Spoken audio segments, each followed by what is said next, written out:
we started 20 years ago to develop a friendly environment for fragile people in the region.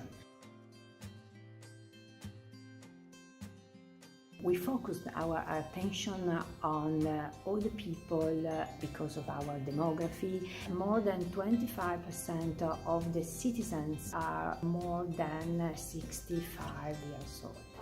So our old dependency ratio is more than 40%.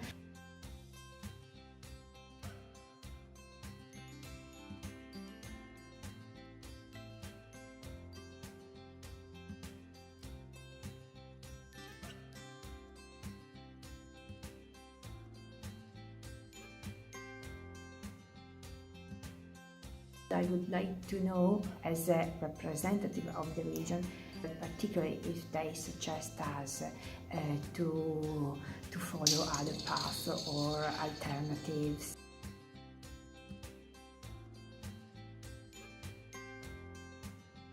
So something that was really interesting for me were the presentations of startup companies that were presenting their products. For sure, there is a market potential. However, the thing that was lacking, in my opinion, in that presentations was the expressing by the inventors was the early focus on the group of potential customers. My recommendation during the development of these products would be to get early involvement with the focus group.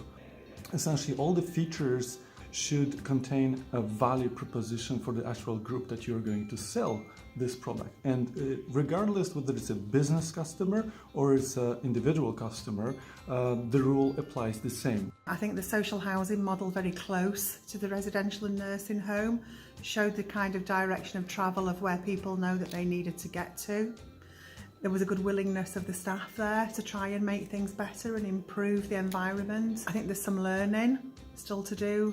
My recommendation would be to increase the community offer, reduce the numbers of residential and nursing placements, and focus the placements that are in there in terms of individualised accommodation, or look to readapt the scheme so you've only got residential and nursing beds in particular for those with the most complex needs, and people with lower level needs can either be managed in individual accommodation, supported to live autonomously as they possibly can.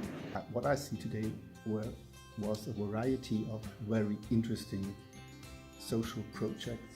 All of the projects had nearly the same aim to foster and to make the situation better of the elderly people in the communities and in the small cities in the region. And that was impressing, really impressing.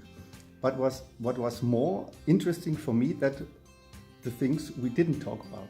For example, the role small and medium-sized enterprises or bigger enterprises could play in these multi-stakeholder platforms or in these ecosystems. If you think about caring of elderly people, housing projects, the CSR activities of these enterprises play a crucial role in regional and local development processes. That would be my proposal. Just take your ideas, go to these enterprises and invite them to join your ideas.